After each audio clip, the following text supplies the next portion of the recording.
भगवान श्री कृष्ण का अंतर्धान होना। सूत उवाच संप्रस्थिते द्वारकाया जिष्णो बंधुदिरिक्षा ज्ञातु च पुण्यश्लोकस्य कृष्णस्य च विचेष्टितम। एक शब्दार्थ श्री सूत गोस्वामी ने कहा, भगवान श्री कृष्ण तथा अन्य मित्रों को मिलने तथा भगवान से उनके अगले कार्यकलापों के विषय में जानने के लिए अर्जुन द्वारका गए। तात्पर्य, जैसा कि भगवद गीता में कहा गया है, भगवान इस पृथ्वी पर धर्मात्माओं की रक्षा करने तथा अधर्मियों का संहार करने के लिए अवतीर्ण हुए थे। अतएव कुरुक्षेत्र का युद्ध समाप्त होने तथा महाराज युधिष्ठिर का राज्य स्थापित हो जाने पर भगवान का कार्य पूर्ण हो चुका था। 5 पांडव और विशेष रूप से अर्जुन भगवान कृष्ण के सनातन संगी थे। अतएव कृष्ण से उनके अगले कार्यक्रम के विषय में जानने के लिए अर्जुन द्वारका गए। वह यतीता कतिचिमासास तदा न्याय ततो 3 अर्जुन ददर्श घोर रूपाणी निमितानी कुरुद्वा। 2 शब्दार्थ कुछ मास बीत गए किंतु अर्जुन वापस नहीं लौटे। तब महाराज युधिष्ठिर को कुछ अपशकुन दिखने लगे जो अपने आप में अत्यंत भयानक थे। तात्पर्य, पूर्ण पुरुषोत्तम भगवान श्री कृष्ण अनंत हैं, हमारे संसार के सर्वाधिक शक्तिमान सूर्य से भी अधिक शक्तिशाली हैं। उनके एक श्वास काल में लाखों करोड़ों सूर्यों को सृष्टि और पुनः उनका संहार होता रहता है। भौतिक जगत में सूर्य को समस्त उत्पादकर्ता तथा सारी भौतिक शक्ति का स्रोत माना जाता है और सूर्य के कारण ही हमें जीवन को आवश्यकताएं उपलब्ध होती हैं। अतएव जब पृथ्वी पर भगवान स्वयं उपस्थित थे तो उस समय उनकी उपस्थिति के कारण हमारी शांति तथा संपन्नता का सारा साज सामान, विशेष रूप से धर्म तथा ज्ञान, अपनी चरमावस्था में थे। जिस प्रकार चमकते सूर्य की उपस्थिति में सर्वत्र प्रकाश झलझलाता रहता है। महाराज युधिष्ठिर को अपने राज्य में कुछ न्यूनताएं दिखीं, अतएव वे अर्जुन के विषय में अत्यधिक चिंतित हो उठे, जो दीर्घ काल से अनुपस्थित थे और द्वारका की कुशलता का भी कोई समाचार नहीं मिला था। उन्हें भगवान कृष्ण के अंतर्धान होने की आशंका हुई, अन्यथा ऐसे भयानक अपशकुनों की संभावना नहीं थी। कालस्य च गति रोद्रां विपर्यसितु धर्मिण पापीयसी नृणां वार्ता क्रोध लोभान्वितात्म नाम 3 शब्दार्थ। उन्होंने देखा कि सनातन काल की गति बदल गई है और यह अत्यंत भयावह था। ऋतु संबंधी नियमितताओं में व्यतिक्रम हो रहे थे। सामान्य लोग अत्यंत लालची, क्रोधी तथा धोखेबाज हो गए थे। वे देख रहे थे कि वे सभी जीविका के अनुचित साधन अपना रहे थे। तात्पर्य, जब सभ्यता का संबंध पूर्ण पुरुषोत्तम भगवान के प्रेम से टूट जाता है तो ऋतु की नियमितता में परिवर्तन, जीविका के अनुचित साधन, लोभ, क्रोध तथा धोखाधड़ी जैसे लक्षणों का प्राधान्य हो जाता है। ऋतु संबंधी नियमितता के परिवर्तन का अर्थ है एक ऋतु के समय दूसरी ऋतु के लक्षणों का प्रकट होना। उदाहरणार्थ, वर्षा ऋतु शरद ऋतु में चली जाए या एक ऋतु में फूलने फलने की क्रिया दूसरी ऋतु में होने लगे। ईश्वर विहीन मनुष्य अनिवार्यत लालची, क्रोधी तथा धोखेबाज होता है।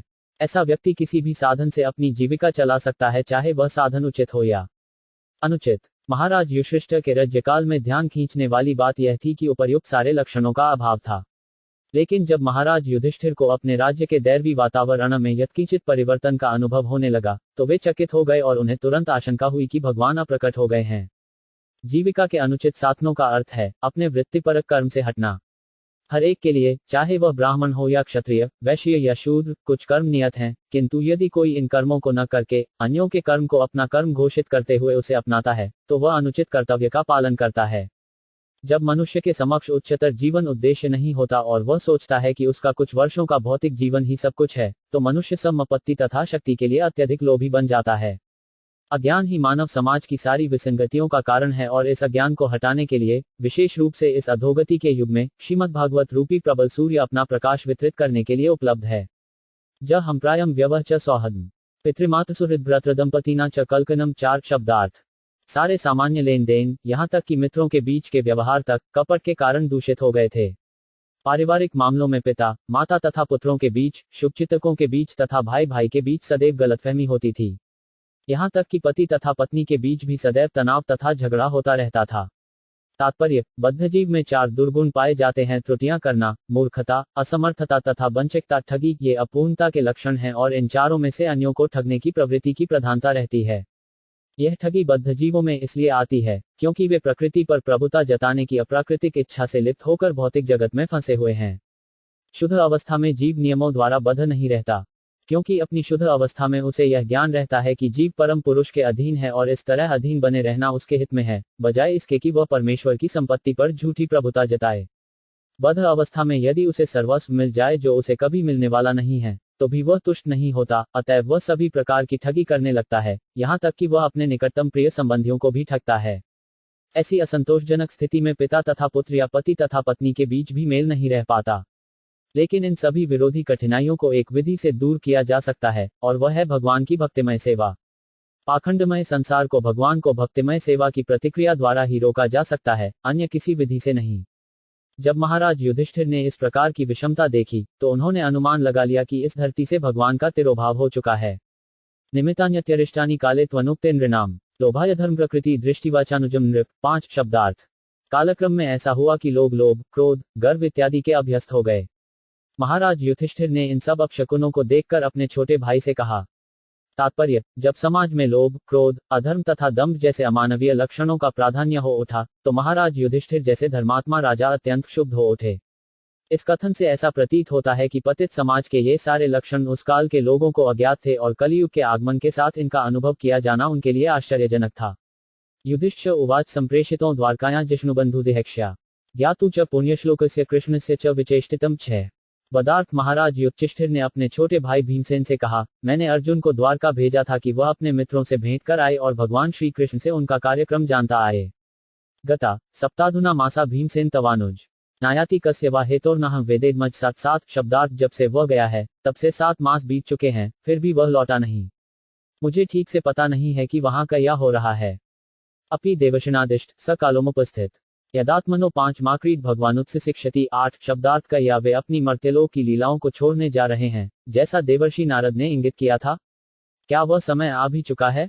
तात्पर्य, जैसा हम कई बार बतला चुके हैं, पूर्ण पुरुषोत्तम भगवान श्री कृष्ण के कई पूर्ण अंश हैं और इनमें से यद्यपि सभी समान रूप से शक्तिमान हैं, किंतु वे भिन्न भिन्न कार्य करते हैं। भगवद गीता में भगवान के कई तरह के कथन हैं और इनमें से प्रत्येक कथन विभिन्न अंशों या अंशांशों के लिए है। उदाहरणार्थ, भगवद गीता में भगवान श्री कृष्ण कहते हैं, हे भारत, जब जब भी और जहां जहां भी धर्म का पतन तथा अधर्म का प्राधान्य होने लगता है, तब तब मैं अवतरित होता हूँ। भगवद गीता 4.7। भक्तजनों का उद्धार करने, दुष्टों का विनाश करने तथा धर्म के सिद्धांतों की फिर से स्थापना करने के लिए मैं हर युग में प्रकट होता हूँ। भगवद गीता 4.8। यदि मैं कर्म न करूँ तो सारे लोग को पथगामी हो जाएं। तब मैं अवांछित जन समुदाय वर्ण संकर को उत्पन्न करने का कारण बनूंगा और इस तरह संपूर्ण प्राणियों की शांति का विनाशकर्ता बनूंगा। भगवद गीता 3.24। महापुरुष जो आचरण करता है, सामान्य लोग उसी का अनुसरण करते हैं। वह अपने अनुसरणीय कार्यों से जो भी आदर्श प्रस्तुत करता है, संपूर्ण विश्व उसी का अनुगमन करता है। भगवद गीता 3.21। उपर्युक्त सारे कथन भगवान के विभिन्न अंशों पर लागू होते हैं, यथा संकर्षण, वासुदेव, प्रद्युम्न, अनिरुद्ध तथा नारायण। इन सब दिव्य अंशों में वे स्वयं ही हैं। फिर भी श्री कृष्ण के रूप में भगवान अपने विभिन्न कोटि के भक्तों से विभिन्न प्रकार की दिव्यानुभूति का आदान प्रदान करते हैं। तो भी भगवान कृष्ण अपने मूल रूप में ब्रह्मा के प्रत्येक 24 घंटों में या 8 अरब 64 करोड़ सौर वर्षों के बाद प्रत्येक ब्रह्मांड में एक बार प्रकट होते हैं और उनकी सारी दिव्य लीलाएं प्रत्येक ब्रह्मांड में क्रमशः दिखलाई पड़ती हैं। किंतु निपट अनजान व्यक्ति के लिए भगवान कृष्ण, भगवान वासुदेव आदि के कार्य जटिल समस्याएं बने रहते हैं। स्वयं भगवान तथा भगवान के दिव्य शरीर में कोई भी अंतर नहीं है। विभिन्न अंश तरह तरह के कार्य संपन्न करते हैं, किंतु जब भगवान सशरीर श्री कृष्ण के रूप में प्रकट होते हैं, तब उनके अन्य अंश भी उनकी अचिंत्य शक्ति योगमाया से उनके साथ हो लेते हैं। इस प्रकार वृंदावन के भगवान कृष्ण मथुरा या द्वारका के कृष्ण से भिन्न है। इसी तरह कृष्ण का विराट रूप भी उनकी अचिंत्य शक्ति के द्वारा उनसे भिन्न है। कुरुक्षेत्र के युद्धस्थल में प्रदर्शित विराट रूप उनके रूप की भौतिक अवधारणा है। अतएव यह समझ लेना चाहिए कि जब बहेलिया के तीर कमान से भगवान कृष्ण बाह्य दृष्टि से मारे गए, तब भगवान अपना तथाकथित भौतिक शरीर इसी संसार में छोड़ते गए। भगवान कैवल्य हैं और उनके लिए पदार्थ तथा आत्मा में कोई अंतर नहीं है, कईयों की उन्हीं से प्रत्येक वस्तु उत्पन्न हुई है। अतएव उनके द्वारा एक शरीर को त्यागना या दूसरा शरीर ग्रहण करने का अर्थ यह नहीं है कि वे सामान्य जीव जैसे हैं। ऐसे सारे कार्यकलाप उनकी अचिंत्य शक्ति के कारण एक ही साथ एक तथा भिन्न भिन्न है। जब महाराज युधिष्ठिर उनके अंतर्धान होने की संभावना से शोकाकुल थे, तो यह अपने घनिष्ठ मित्र के अंतर्धान होने पर शोक करने की प्रथा स्वरूप था, लेकिन वास्तविकता तो यह है कि भगवान कभी भी अपना दिव्य शरीर नहीं त्यागते, जैसा कि अल्पज्ञानी लोग भ्रमवश सोचते हैं। भगवद्गीता में स्वयं भगवान ने ऐसे अल्पज्ञों की भर्त्सना की है और उन्हें मूर्ख कहा गया है। भगवान के शरीर त्याग का अर्थ यह हुआ कि उन्होंने पुनः अपने अंशों को अपने अपने दिव्य धामों में छोड़ दिया, जिस तरह इस संसार में उन्होंने अपना विराट रूप छोड़ा था। यस्मान संपदो राज्यम दारा प्राणा कुल प्रजा असंस्पत्न विजयो लोकाश व्यदनुग्राह 9 शब्दार्थ। केवल उन्हीं से हमारा सारा राजसी ऐश्वर्य, अच्छी पत्तियां, जीवन, सन्नतान, प्रजा के ऊपर नियंत्रण, शत्रुओं पर विजय तथा उच्चलोकों में भावी निवास, सभी कुछ संभव हो सका। यह सब हम पर उनकी अहेतुकी कृपा के कारण है। तात्पर्य, भौतिक संपन्नता में अच्छी पत्नी, अच्छा घर, पर्याप्त भूमि, अच्छी संतानें, राजसी प्रत्योचार ग 2 योग पारिवारिक संबंध, प्रतियोगियों व्यवस्था के लिए उच्चतर दैवी लोकों में निवास स्थान की प्राप्ति सम्मिलित हैं। ये सुविधाएं न केवल पर विजय तथा पुण्य कर्म के द्वारा भौतिक सुविधाओं की बेहतर खुद के कठोर श्रम से या अनुचित साधनों से प्राप्त की जाती हैं, अपितु भगवान की कृपा से प्राप्त होती हैं। किसी के निजी उद्यम से अर्जित संपन्नता भी भगवान की कृपा पर ही निर्भर करती है। भगवान के आशीर्वाद के साथ साथ निजी श्रम तो होना ही चाहिए, किंतु भगवान के आशीर्वाद के बिना केवल श्रम से ही किसी को सफलता न मिलती। कलियुग का आधुनिकता प्रिय व्यक्ति निजी उद्यम में विश्वास करता है और परमेश्वर के आशीर्वाद को नकारता है। यहाँ तक कि भारत के एक महान सन्यासी ने शिकागो में दिए गए अपने भाषण में परमेश्वर के आशीर्वादों का विरोध किया।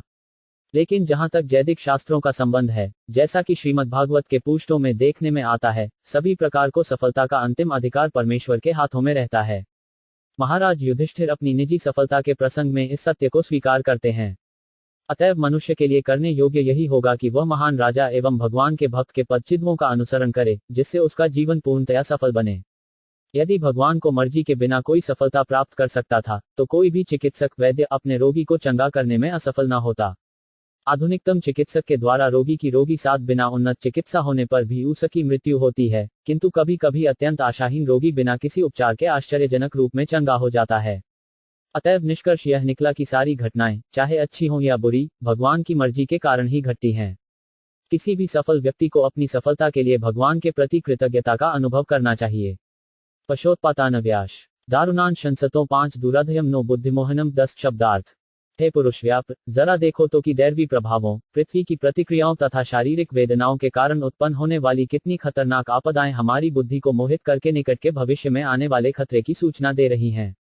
तात्पर्य, सभ्यता को भौतिक उन्नति का अर्थ है 3 प्रकार की आपदाओं की प्रगति, जो दैवी प्रभावों के कारण, पृथ्वी की प्रतिक्रियाओं के कारण एवं शरीर या मन की वेदनाओं के कारण है।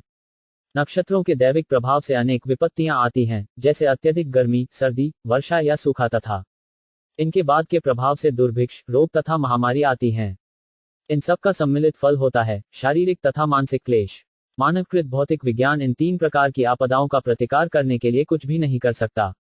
ये सब परमेश्वर की अध्यक्षता में उच्चतर शक्ति माया द्वारा दिया जाने वाला दंड है। अतएव भक्तिमय सेवा द्वारा भगवान के साथ हमारा निरंतर संपर्क हमें राहत प्रदान कर सकता है और हम विचलित हुए बिना हमारे मनुष्योचित कर्तव्यों का पालन कर सकते हैं। फिर भी असुर जन जो ईश्वर के अस्तित्व पर विश्वास नहीं करते, वे इन तीनों प्रकार की आपदाओं का सामना करने के लिए अपनी खुद की योजनाएं बनाते हैं, अतएव वे हर बार विफल होते हैं। भगवद्गीता 7.14 में स्पष्ट कहा गया है कि तीनों भौतिक गुणों के बाह्यकारी प्रभावों के कारण भौतिक शक्ति की प्रतिक्रिया को कभी जीता नहीं जा सकता है। इन्हें वे ही जीत सकते हैं जिन्होंने भक्ति भाव से भगवान के चरण कमलों को शरण ग्रहण कर ली है। उर्वक्षिबाहवो महयम स्फुरन्त्यर् पुनः पुनः वैपथुश्चापि हृदय आरायस्यन्ति विप्रियम 11 शब्दार्थ। मेरे शरीर का बायां भाग, मेरी जांघें, भुजाएं तथा आंखें बार बार फड़क रही हैं। भय से मेरा हृदय धड़क रहा है। ये सब अनिष्ट घटना को सूचित करने वाले हैं। तात्पर्य, यह भौतिक अस्तित्व अनिष्टों से भरा हुआ है। जिन वस्तुओं को हम नहीं चाहते, वे ही किसी उच्चतर शक्ति द्वारा हम पर लाद दी जाती हैं और हम यह नहीं देख पाते कि ये अनिष्ट प्रकृति के तीनों गुणों के नियंत्रण में हैं। जब किसी मनुष्य को जांचें, भुजाएं तथा आंखें लगातार फड़कें, तो यह समझ लेना चाहिए कि कुछ अनिष्ट होने वाला है।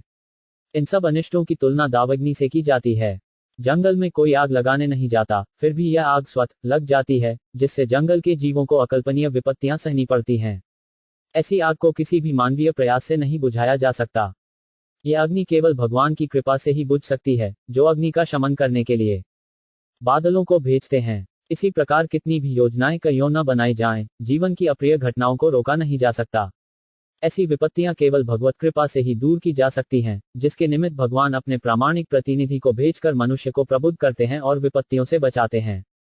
शिवैशोद्यंतमादित्यम विरोत्यनलान्ना माम्स 12 शब्दार्थ शिवा सियारिन अश यह उद्यंतमो उक्ता आदित्यमु सूर्य को अभी की ओर रोती रीति हुई अनल अग्नि आनना मून मामू मुझको अभू हे भीम सारमय यह कुत्ता अयमु बह अभिरेभति भूखता है अभिरुवत शयहित है भीम। जरा देखो तो यह सियारिन किस तरह उगते हुए सूर्य को देखकर रो रही है और अग्नि उगल रही है और यह कुत्ता किस तरह निर्भय होकर मुझ पर भूख रहा है।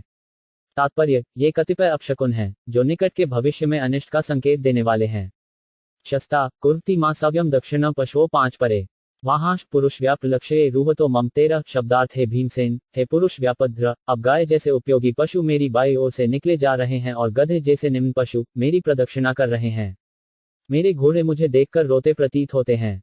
मत्युदूत कपोतो 5 यमूलूक कंपन मन प्रत्युलुकश्च कुन्हन विश्वम वे शून्यमित छत 14। शब्दार्थ जरा देखो तो, यह कबूतर मानो मृत्यु का दूत हो। उल्लुओं तथा उनके प्रतिद्वंदी कौवों की चीख मेरे हृदय को दहला रही है। ऐसा प्रतीत होता है मानो वे संपूर्ण ब्रह्मांड को शून्य बना देना चाहते हैं। धूम्रादिश परिध्य कंपते भू सहाद्विभि निर्घातश्च महास्तात साक्षस्तन्यत्नुभि 15। शब्दार्थ जरा देखो तो, किस तरह धुआं आकाश को घेरे हुए है। ऐसा प्रतीत हो रहा है मानो पृथ्वी तथा पर्वत कांप रहे हों। बिना बादलों की यह गर्जन तो जरा सुनो और आकाश से गिरते वृक्षपात को तो देखो। वायुर्वाती खरस्क्षों रजसा विसुजस्तम असूग वर्षती जलदा बीभत्स्मिव सर्वत 16। शब्दार्थ वायु तेजी से बह रही है और वह सर्वत धूल बिखरकर अंधेश उत्पन्न कर रही है। बादल सर्वत रक्तिम आपदाओं की वर्षा कर रहे हैं। सूर्य हतप्रभन पश्य ग्रहमर्द मिथो दिवि स सडुलर्भूतगण जलिते इवरोदसीत 17। शब्दार्थ सूर्य की किरणें मन पड़ रही हैं और तारे परस्पर भिड़ रहे प्रतीत हो रहे हैं। भ्रमित जीव जलते हुए तथा रोते प्रतीत हो रहे हैं। नद्यो नदाश क्षुभिता सरासी च मनासी च न ज्वलत्यग्निराज्यन कालो 5 यम की विधास्यति 18। शब्दार्थ नदियां, नाले, तालाब, जलाशय तथा मन सभी विषलुब्ध हैं। घी से अग्नि नहीं जल रही हैं। यह कैसा असामान्य समय है। आखिर क्या होने वाला है। न पिबंती स्तन वत्सा न दोहमंती च मातर रुदंत्यश्रुमुखा गावो न हृष्यंत्युषभा ब्रजे 19। शब्दार्थ बछड़े न तो गौवों के थनों में मुंह लगा रहे हैं, न गौवें दूध देती हैं। वे आंखों में आंसू भरे खड़ी खड़ी रंभा रही हैं और बैलों को चरागाहों में कोई प्रसन्नता नहीं हो रही है। दैवतानी रुदंती स्विद्यंती ह्युत्वलंती च इमे जनपदा ग्रामा पुरोद्यानाक्राश्रमा पृष्ठयो निरानंदा किंघ दर्शयंती न 20। शब्दार्थ मंदिर में अर्चा विग्रह रोते शोक करते तथा पसीजते प्रतीत हो रहे हैं। ऐसा लगता है कि वे प्रयाण करने वाले हैं। सारे नगर, ग्राम, कस्बे, बगीचे, खाने तथा आश्रम अब सौंदर्यविहीन तथा समस्त आनंद से रहित हैं। मैं नहीं जानता कि हम पर किस तरह की विपत्तियां आने वाली हैं। मन्य एतर महोत्पातरनुन भगवत पदे अनने पुरुष श्रीभिठिना भतु सौभगा 21। शब्दार्थ मैं सोचता हूं कि पृथ्वी पर की ये सारी उथल पुथल विश्व के सौभाग्य की किसी बहुत बड़ी हानि को सूचित करने वाले हैं। संसार भाग्यशाली था कि उस पर भगवान के चरण कमलों के पद चिन्ह अंकित हुए, किंतु ये लक्षण यह सूचित कर रहे हैं कि अब आगे ऐसा नहीं रह पाएगा। इति चिंत्यत्स्य दृष्टौरिप्रेंचेतसा राज्य प्रत्यागमत ब्रह्मनु यदुपुर्या कपिध्वज 22। शब्दार्थ है ब्राह्मण शौनक जब महाराज युधिष्ठिर उस समय पृथ्वी पर इन अशुभ लक्षणों को देख रहे थे और अपने मन में इस प्रकार सोच रहे थे, तभी अर्जुन यदुओं की पुरी द्वारका से वापस आ गए। तप अधो वदन्म बिंदुनु श्री जंतन ननाब्जो 23। शब्दार्थ थी, उनका सिर नीचे झुका था और उनके कमल नेत्रों से आंसू झर रहे थे। विलोक्योद्विग्नादयो विच्छाय मनुज नृप पृच्छति समसुहन मध्य संस्मरत नारदेरितम 24। शब्दार्थ बताए गए संकेतों का स्मरण करते हुए मित्रों के मध्य में ही उनसे पूछा। युधिष्ठिर उवाच कच्छिदानत्पोयान स्विजना सुखमास्ते मधुभोज शहरहिसात्वतांत कवृष्ण यह 25। शब्दार्थ महाराज युधिष्ठिर ने कहा, मेरे भाई मुझे बताओ कि हमारे मित्र तथा संबंधी यथा मधु, भोज, दशाय, आई, सात्वत, अंधक तथा यदुवंश के सारे सदस्य अपने दिन सुख से बिता रहे हैं न। शूरो मातामह कच्छी स्वस्त्यास्ते वात मारिश मतुल सानुज कच कुशल्यानक दुदुभी 26। शब्दार्थ मेरे आदरणीय नाना शूरसेन प्रसन्न तो हैं, तथा मेरे मामा वसुदेव तथा उनके छोटे भाई ठीक से तो हैं। सप्त स्वसारस्तत्पत्न्यो मातुलान सहात्मजा आस्ते सस्नुषा क्षेम देव की प्रमुखा स्वयं 27। शब्दार्थ देवकी इत्यादि उनकी सातों पत्नियां परस्पर बहिनें हैं। वे तथा उनके पुत्र एवं बहुएं सब सुखी तो हैं। क अचिद्राजाहु को जीवत्य सपुत्रो 5 से चानुज प्रदीक ससुतो 5 क्रूरो जयंत गद सारणा 28। आस्ते कुशलम कच्छिद्य च शत्रुजिदाद्या कच्छिदास्ते सुख रामो भगवान सात्वता प्रभु 29। शब्दार्थ क्या उम्रसेन जिसका पुत्र दुष्ट कंस था तथा उनका छोटा भाई अब भी जीवित हैं। कया हृदिक तथा उसका पुत्र कृतवर्मा कुशल से हैं। क्या अकूर, जयंत, गद, सारण तथा शत्रुजित प्रसन्न हैं।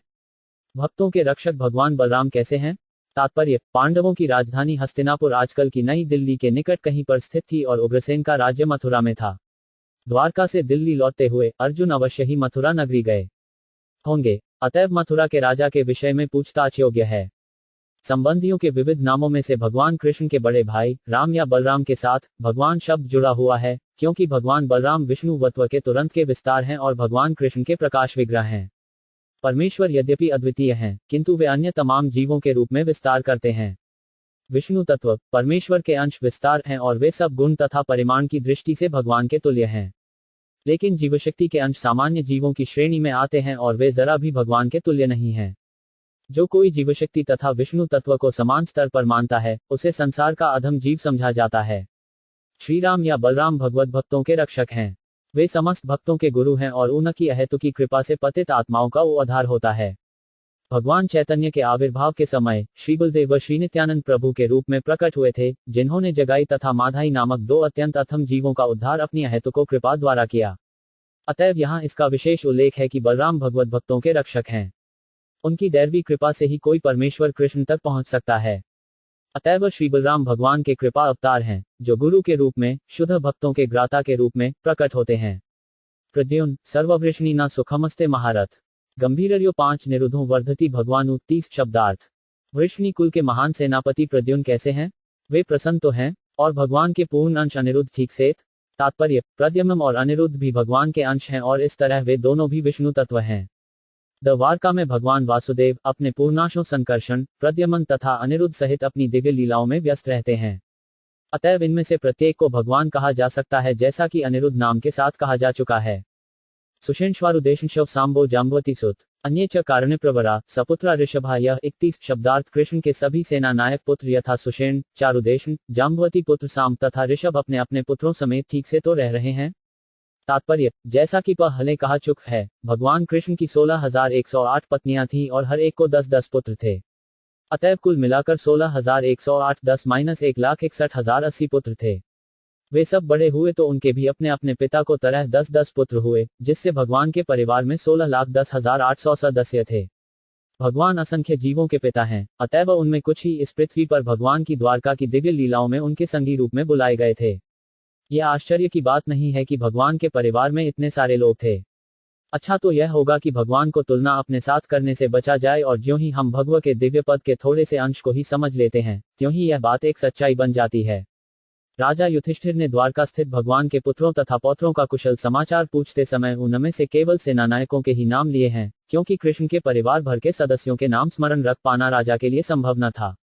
तथैयानुचरा शौर्य शुद्धदेवोद्वाद्या सुनंदनंद शीर्षण्या ये चान्य सात्वतर्षभा 32 अपि स्वस्त्यास्ते सवे रामकृष्ण भुजाशया अपि स्मरंती कुशलम स्माक बद्ध सौदा 33 शब्दार्थ। इसके अतिरिक्त श्रुतदेव, उद्धव तथा अन्य, नंद, सुनंद तथा अन्य मुक्तात्माओं के नायक, जो भगवान के नित्य संगी हैं, भगवान बलराम तथा कृष्ण द्वारा सुरक्षित तो हैं। वे सब अपना अपना कार्य ठीक से चला रहे हैं ना? वे जो हमसे नित्य मैत्री पाश में बंधे हैं, हमारी कुशलता के बारे में पूछते तो हैं। तात्पर्य, भगवान कृष्ण के नित्य संगी यथा वो अधव सबके सब मुक्तात्माएं हैं और वे भगवान के ही कार्य को परिपूर्ण करने के लिए इस धरा पर अवतरित हुए थे। पांडव जन भी मुक्तात्माएं हैं, जो भगवान के साथ इस पृथ्वी पर उनको दिव्य लीलाओं में सेवा करने के लिए अवतरित हुए। जैसा कि भगवद्गीता 4.8 में कहा गया है, भगवान तथा भगवान की ही तरह मुक्तात्माएं, उनके नित्य संगी, कुछ कुछ अंतरालों के बाद इस पृथ्वी पर आते रहते हैं। भगवान उन सबों को स्मरण रखते हैं, लेकिन उनके संगी मुक्तात्माएं होते हुए भी तत्स्था शक्ति होने के कारण भूल जाते हैं। विष्णु तत्व तथा जीव तत्व में यही अंतर होता है। जीव तत्व भगवान के अत्यंत सूक्ष्म शक्तिमान कण हैं, अतएव उन्हें सदैव भगवान की सुरक्षा की आवश्यकता पड़ती है और भगवान अपने सेवकों को सर्वदा समस्त सुरक्षा प्रदान करने में प्रसन्न रहते हैं। अतएव मुक्तात्माएं कभी भी अपने को भगवान के समान मुक्त या भगवान के समान शक्तिमान नहीं मानती, अपितु सभी परिस्थितियों में, चाहे भौतिक जगत में हो या आध्यात्मिक जगत में, भगवान की सुरक्षा को कामना करती हैं। मुक्तात्मा की यह पराश्रयता स्वाभाविक है, क्योंकि मुक्तात्माएं अग्नि के स्फुलिंगों की भांति हैं, जो अग्नि की उपस्थिति में ही अपनी चमक दिखा सकती हैं, स्वतंत्र रूप से नहीं। स्वतंत्र रूप से स्फुलिंग की चमक बुझ जाती है, भले ही उसमें अग्नि के गुण तथा चमक रहती है। अतएव जो भगवान की सुरक्षा त्याग कर आध्यात्मिक अज्ञान के कारण स्वयं प्रभु बन जाते हैं, वे पुनः इस भौतिक जगत में आते हैं, भले ही वे कठोर से कठोर तपस्या क्यों न करें। संपूर्ण वैदिक साहित्य का यही मत है। भगवान पी गोविंदो ब्रह्मण्यो भक्तवत्सल कच्छिपुरे सुधर्माया सुखमस्ते सुहृदुवृत 34 शब्दार्थ। पूर्ण पुरुषोत्तम भगवान श्री कृष्ण, जो गायों, इंद्रियों तथा ब्राह्मणों को आनंद प्रदान करने वाले हैं और अपने भक्तों के प्रति अत्यंत वत्सल हैं, अपने मित्रों से घिरकर द्वारकापुरी में पवित्र सभा का भोग तो कर रहे हैं। तात्पर्य, इस विशिष्ट श्लोक में भगवान का वर्णन गोविंद, ब्रह्मण्य तथा भक्तवत्सल शब्दों से किया गया है। वे भगवान स्वयं अर्थात आदि भगवान हैं और वे समस्त ऐश्वर्य, समस्त शक्ति, समस्त ज्ञान, समस्त सौंदर्य, समस्त यश तथा समस्त त्याग से परिपूर्ण हैं। कोई न तो उनके तुल्य है, न उनसे बढ़कर है। वे गोविंद हैं, क्योंकि वे गौवों तथा इंद्रियों के आनंद हैं। जिन्होंने भगवान की भक्तिमय सेवा द्वारा अपनी इंद्रियों को शुद्ध कर लिया है, वही उनकी वास्तविक सेवा कर सकते हैं और ऐसी कोई शुद्ध इंद्रियों के द्वारा दिव्य आनंद प्राप्त कर सकते हैं। केवल अशुद्ध बद्धजीव ही इंद्रियों से कोई आनंद प्राप्त नहीं कर पाते, अपितु इंद्रियों के मिथ्या आनंद से मोहग्रस्त होकर के इंद्रियों के दास बन जाते हैं। अतएव अपने हित के लिए हमें भगवान के संरक्षण की आवश्यकता है। भगवान गायों के तथा ब्राह्मण संस्कृति के रक्षक हैं। जो समाज गो संरक्षण तथा ब्राह्मण संस्कृति से विहीन है, वह भगवान का प्रत्यक्ष संरक्षण में नहीं होता। जिस तरह की कारागार के बंदी राजा के संरक्षण में न रहकर राजा के किसी कठोर प्रतिनिधि के संरक्षण में रहते हैं। गो संरक्षण तथा मानव समाज में कम से कम समाज के कुछ सदस्यों में ब्राह्मण गुणों के अनुशीलन के बिना कोई भी मानव सभ्यता उन्नति नहीं कर सकती। ब्राह्मण संस्कृति से ही ब्राह्मण बना जा सकता है और भगवान के यथारूप में दर्शन किए जा सकते हैं। ब्राह्मण संस्कृति सुप्त सत्वगुणों का विकास है, जिसमें सत्यनिष्ठा, समता, इंद्रिय निग्रह, सहिष्णुता, सरलता, सामान्य ज्ञान, दिव्य ज्ञान तथा वैदिक वाङ्मय में अटूट श्रद्धा सम्मिलित हैं। ब्राह्मणत्व की पूर्णता पा लेने के बाद मनुष्य को भगवत भक्त बनना होता है, जिससे मालिक, स्वामी, मित्र, पुत्र तथा प्रेमी के रूप में उनके स्नेह को दिव्य रूप से प्राप्त किया जा सके। भक्त की अवस्था, जो भगवान के दिव्य प्रेम को आकर्षित करती है, उसका तब तक विकास नहीं होता जब तक मनुष्य उपरोक्त ब्राह्मणत्व के गुणों का विकास नहीं करता। भगवान ब्राह्मण के गुणों को और आदृष्ट होते हैं, उसकी झूठी प्रतिष्ठा की ओर नहीं। जो लोग योग्यता में ब्राह्मण से कम होते हैं, वे भगवान से किसी प्रकार का संबंध स्थापित नहीं कर सकते हैं। जैसे कि काष्ठ के बिना कच्ची मिट्टी में आग नहीं जलाई जा सकती, यद्यपि काष्ठ तथा मिट्टी में पारस्परिक संबंध होता है। च परम पूर्ण है, अतएव उनकी कुशलता का प्रश्न ही नहीं उठता। अतएव महाराज युधिष्ठिर ने यह प्रश्न नहीं पूछा। उन्होंने केवल उनके आवास स्थान द्वारकापुरी के संबंध में ही पूछा, जहाँ पुण्यात्मा एकत्र होते हैं। भगवान वहीं रहते हैं जहाँ पुण्यात्माएं एकत्र होती हैं और परम सत्य के गुणगान में आनंद लेते हैं। महाराज युधिष्ठिर द्वारका के पवित्र व्यक्तियों तथा उनके पुण्य कर्मों के विषय में जानने के लिए उत्सुक थे। मदगनलाय च लोकाना क्षेमाय च भवाय च आस्ते यदुकुलाम्भोधारवाद्यो 3 नंसक पुमान 35 यद्वाहुदन गुप्ताया स्वपुर्या यदवो 5 चिंता क्रींति परमानंद महापौरुषिका 36 शब्दार्थ। परम भोक्ता आदि भगवान तथा जो मूल भगवान अनंत हैं, बलराम यदुवंश रूपी सागर में समस्त ब्रह्मांड के कल्याण, सुरक्षा तथा उन्नति के लिए निवास कर रहे हैं। और सारे यदुवंशी भगवान की भुजाओं द्वारा सुरक्षित रहकर वैकुंठवासियों की भांति जीवन का आनंद उठा रहे हैं। तात्पर्य, जैसा कि हम कई बार बता चुके हैं, भगवान विष्णु प्रत्येक ब्रह्मांड में 2 रूपों में निवास करते हैं, गर्भोत्कर्षाय विष्णु के रूप में तथा क्षीरोत्कर्षाय विष्णु के रूप में। क्षीरोत्कर्षाय विष्णु का अपना लोक है, जो ब्रह्मांड के उत्तरी शीर्ष पर है और वहां क्षीर का एक विशाल समुद्र है, जिसमें वे बलदेव के अवतार अनंत की शैया पर वास करते हैं। इस प्रकार महाराज युधिष्ठिर ने यदुवंश की तुलना क्षीरसागर से की है और श्री बलराम की तुलना अनंत से की है, जहां भगवान श्री कृष्ण वास करते हैं। उन्होंने द्वारका के निवासियों की तुलना वैकुंठ लोक के मुक्त निवासियों से की है। भौतिक आकाश के परे, जहां तक हमारी आंखें देख सकती हैं, उससे भी आगे तथा ब्रह्मांड के सप्तावरणों के भी आगे कारणार्णव सागर है, जिसमें सारे ब्रह्मांड गेंद की तरह तैर रहे हैं। इस कारण सागर के आगे वैकुंठलोक का असीम पाठ है, जिसे सामान्यतया ब्रह्मतेज कहते हैं। इस तेज में असंख्य आध्यात्मिक ग्रह हैं और वे वैकुंठलोक के नाम से जाने जाते हैं। इनमें से प्रत्येक वैकुंठ ग्रह इस भौतिक जगत के सबसे बड़े ब्रह्मांड से भी बड़ा है और प्रत्येक में असंख्य निवासी रहते हैं, जो बिल्कुल भगवान विष्णु जैसे दिखते हैं। ये निवासी महापौरुषिक कहलाते हैं, अर्थात ऐसे पुरुष जो प्रत्यक्ष रूप में भगवान की सेवा में लगे रहते हैं। वे उन ग्रहों में सुखी हैं और उन्हें कई कष्ट नहीं सताता। वह सदैव तरुण बने रहते हैं और पूर्ण आनंद तथा ज्ञान का जीवन बिताते हैं, जिसमें जन्म, मृत्यु, जरा या रोग का कोई भय नहीं रहता और उन पर काल का प्रभाव नहीं पड़ता।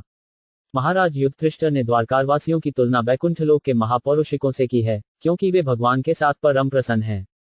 भगवद्गीता में वैकुंठलोकों का कई बार संदर्भ आया है और वहां वे मध्यायक मेरे धाम के रूप में अर्थात भगवत धाम के रूप में वर्णित हुए हैं। यत्पाद शुशूषण मुख्य कर्मणा सत्याद्योद्वयप सहस्योषित निर्जित्य सड़खे त्रिदर्शांस दाशिशो हरंती वज्रायुध्वल्लभोचिता 37 शब्दार्थ। समस्त सेवाओं में सर्वाधिक महत्वपूर्ण भगवान के चरण कमलों की शुश्रूषा करने मात्र से द्वारका स्थित सत्यभामा के अधीक्षण में रानियों ने भगवान को प्रेरित किया कि वे देवताओं को जीत लें। इस प्रकार रानियां उन वस्तुओं का भोग कर रही हैं, जो यज्ञ के नियंत्रक की पत्नियों द्वारा भोग्य हैं।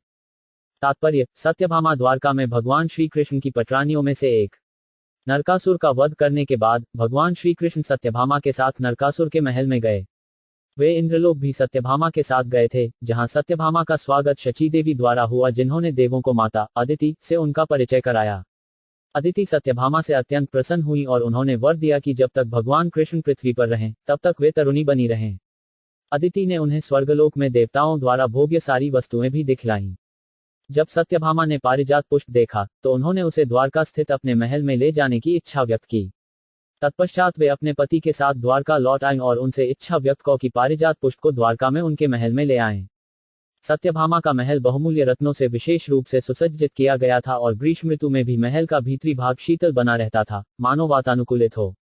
उन्होंने अपने महल को अनेक पताकाओं से सजा रखा था, जो उनके पति की उपस्थिति की सूचक थीं। एक बार वे अपने पति के साथ जब द्रौपदी से मिली तो वे उत्सुक थीं कि उनसे पति को प्रसन्न करने की कला सीखें। द्रौपदी इस कला में निपुण थीं, क्योंकि उनके 5 पति थे जो पांडव थे और वे सब उनसे प्रसन्न थे। द्रौपदी से उपदेश लेकर उन्होंने उनके प्रति शुभकामनाएं व्यक्त को और द्वारका लौट आईं। वे संराजित की पुत्री थीं। भगवान कृष्ण के प्रयाण के बाद जब अर्जुन द्वारका गए तो सत्यभामा तथा रुक्मिणी समेत सारी रानियां कृष्ण के लिए अत्यधिक शोक कर रही थीं।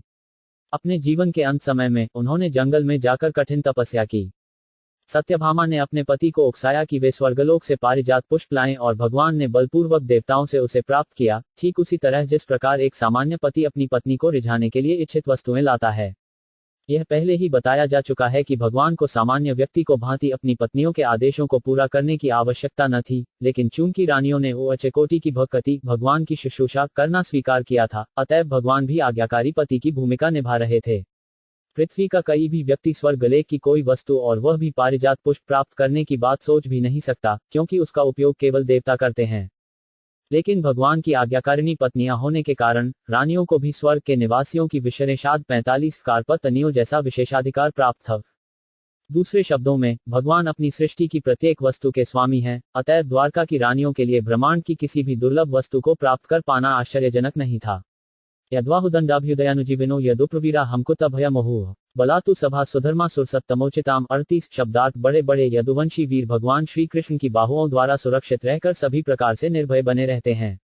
अतएव उनके चरण उस सुथमा के सभा भवन में पड़ते रहते हैं, जो सर्वश्रेष्ठ देवताओं के लिए है, किंतु जो उनसे छीन लिया गया था। तात्पर्य, जो भगवान के प्रत्यक्ष रूप में सेवक हैं, वे भगवान द्वारा सभी प्रकार के भय से सुरक्षित रखे जाते हैं और सर्वोत्कृष्ट वस्तुओं का भोग करते हैं, चाहे वे बलपूर्वक एकत्र क्यों न की गई हों। भगवान सभी जीवों के साथ समान व्यवहार करते हैं, किंतु वे अपने भक्तों के प्रति अत्यधिक वत्सल होने के कारण विशेष पक्षपात करते हैं। द्वारकापुरी समुन्नति पर थी, क्योंकि वहां भौतिक संसार की श्रेष्ठतम वस्तुएं उपलब्ध थीं। राज्य का सभा भवन हर राज्य की प्रतिष्ठा के अनुसार बनाया जाता है। स्वर्गलोक में सुधर्मा नामक सभा भवन श्रेष्ठ देवताओं की प्रतिष्ठा के अनुरूप था। ऐसा सभा भवन महिमंडल के किसी भी राज्य के हेतु नहीं होता, क्योंकि पृथ्वी के मनुष्य इसका निर्माण नहीं कर सकते, चाहे कोई राज्य भौतिक रूप से कितना ही समृद्ध क्यों न हो।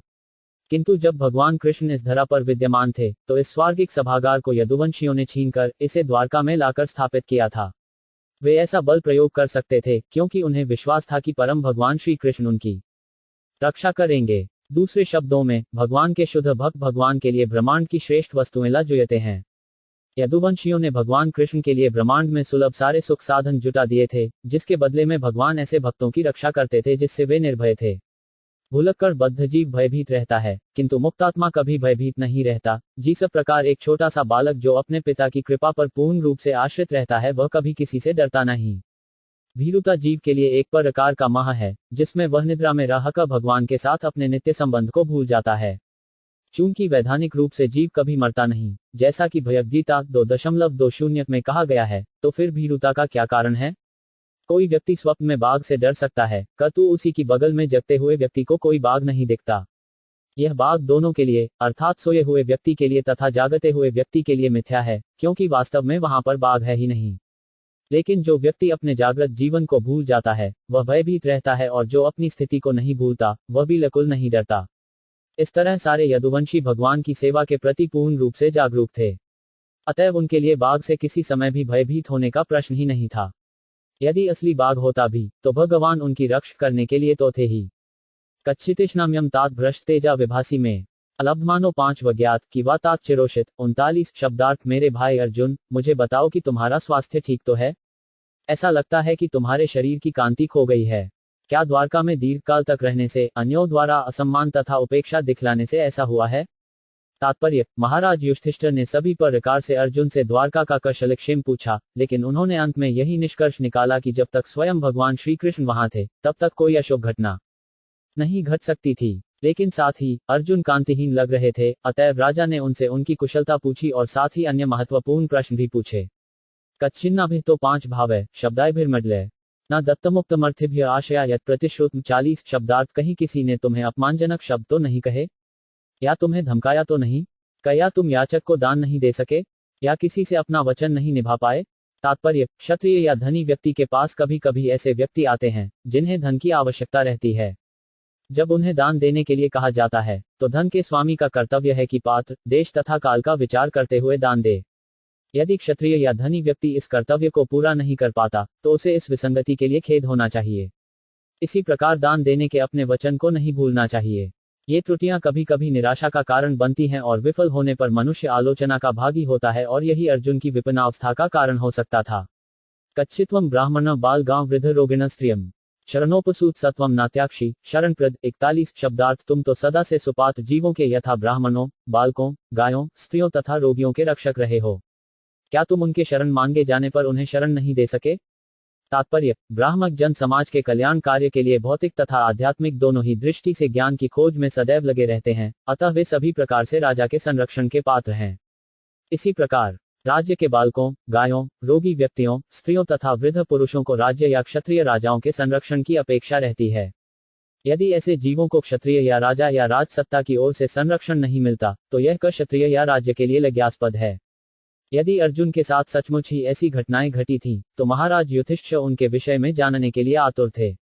कच्चित्वम नागमो 5 गम्या गम्या वास्कृतान स्त्रियम पराजितो वाद भवाग्नोत्मैर्नास्मय पथिक 42 शब्दार्थ। क्या तुमने दुश्चरित्र स्त्री से समागम किया है अथवा सुपात स्त्री के साथ तुमने भद्र व्यवहार नहीं किया, अथवा तुम मार्ग में किसी ऐसे व्यक्ति के द्वारा पराजित किए गए हो जो तुमसे निकृष्ट है या तुम्हारे समकक्ष हो। तात्पर्य, इस श्लोक से ऐसा प्रतीत होता है कि पांडवों के काल में पुरुष तथा स्त्री को कतिपय परिस्थितियों में मुक्त ही समागम करने दिया जाता था। उच्च जाति के लोग अर्थात ब्राह्मण तथा क्षत्रिय वैश्य या शूद्र जाति की स्त्री को स्वीकार कर सकते थे, किंतु निम्न जाति का व्यक्ति उच्च जाति की स्त्री से संपर्क नहीं कर सकता था। यहाँ तक कि क्षत्रिय भी ब्राह्मण जाति की स्त्री से समागम नहीं कर सकता था।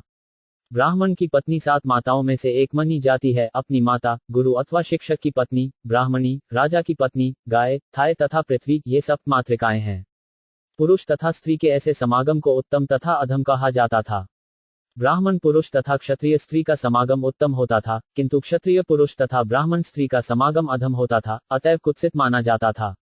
यदि कोई स्त्री किसी पुरुष के पास समागम की इच्छा से जाए तो उसे कभी मना नहीं करना चाहिए, लेकिन जैसा कि ऊपर कहा गया है, विवेक से काम लेना चाहिए।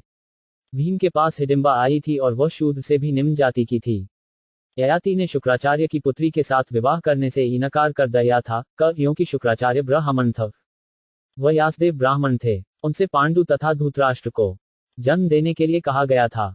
सत्यवती मछुआरे की जाति की कन्या थी, लेकिन महान ब्राह्मण पराशर द्वारा उससे व्यासदेव का जन्म हुआ। अतएव खत्री के साथ समागम के अनेक उदाहरण हैं, किंतु ये सारे समागम न तो निंदनीय थे, न ऐसे समागम के परिणाम बुरे थे। पुरुष तथा स्त्री का समागम स्वाभाविक है, लेकिन इसे भी विधानपूर्वक होना चाहिए, जिससे सामाजिक प्रतिष्ठा न बिगड़े या वर्णसंकर की वृद्धि होने से विश्व में अशांति न फैले। क्षत्रिय के लिए यह निंदनीय है कि वह अपने से निम्न या समकक्ष बल वाले से पराजित हो। यदि कोई हारे तो उसे किसी श्रेष्ठ शक्ति से हारना चाहिए। अर्जुन भीष्मदेव से पराजित हुए थे और कृष्ण ने उन्हें विपत्ति से बचाया था। यह अर्जुन के लिए अपमान नहीं था, क्योंकि भीष्मदेव सभी प्रकार से अर्जुन से श्रेष्ठ थे, चाहे आयु को लें, सम्मान को लें या बल को लें। लेकिन कर्ण अर्जुन के समकक्ष था, अतएव कर्ण से युद्ध करते हुए अर्जुन संकट में था। अर्जुन को यह बुरा लगा, अतएव कर्ण छल से भी मारा गया। क्षत्रिय के ऐसे ऐसे कार्य होते हैं और महाराज युधिष्ठिर ने अपने भाई से पूछा कि द्वारका कोई से घर आते हुए कहीं कोई प्रतिकूल घटना तो नहीं घट गई। अपि स्वित्पर्यबुरथास्त्वम जुगुप्सितम कर्म किश्वित कृतवान यदक्ष्मम 43 शब्दार्थ। क्या तुमने उन वृद्धों तथा बालकों की परवाह नहीं की जो तुम्हारे साथ भोजन करने के योग्य थे? क्या उन्हें छोड़कर तुमने अकेले भोजन किया है? क्या तुमने कोई अक्षम्य गलती की है जो निंदनीय मानी जाती है? तात्पर्य, गृहस्थ का धर्म है कि वह पहले बालकों, परिवार के बूढ़ों, ब्राह्मणों तथा अशक्तों को भोजन करा दे। इसके साथ ही आदर्श गृहस्थ को चाहिए कि यदि कोई अज्ञात भूखा व्यक्ति हो तो उसे बुलाकर खिला दे और तब स्वयं भोजन करे। उसे ऐसे भूखे व्यक्ति को मार्ग में जाकर 3 बार बुलाना चाहिए। गृहस्थ के लिए निर्धारित इस कर्तव्य की अवहेलना, विशेषकर बूढ़ों तथा बच्चों को अवहेलना, अक्षम्य है। कचिवत प्रेष्ठटमैनाथ हृदयनात्मा बंधुना 05 रहितो नित्यम मनसे ते 3 यथा न रूप 44 शब्दार्थ अथवा कहीं ऐसा तो नहीं है कि तुम इसलिए रिक्त अनुभव कर रहे हो क्योंकि तुमने अपने घनिष्ठ मित्र भगवान कृष्ण को खो दिया हो। हे मेरे भ्राता अर्जुन, तुम्हारे इतने हताश होने का मुझे कोई अन्य कारण नहीं दिखता। तात्पर्य, विश्व की विसंगतियों के कारण के विषय में महाराज युधिष्ठिर की सारी जिज्ञासाओं का अंदाज विश्व की दृष्टि से भगवान कृष्ण के अंतर्धान होने के आधार पर लगाया गया था, और अब अर्जुन की घोर निराशा के कारण उसे उन्होंने प्रकट कर दिया, जो अन्यथा संभव नहीं हो पाता। अतएव इसके बारे में संशयग्रस्त होते हुए भी श्री नारद के संकेत के अनुसार उन्हें अर्जुन से स्पष्ट पूछने के लिए बाध्य होना पड़ा। इस प्रकार श्रीमद्भागवत के प्रधेय सकंद के अंतर्गत भगवान कृष्ण का अंतर्धान हीना नामक 14वें अध्याय के भक्ति वेदांत तात्पर्य पूर्ण हुए। 28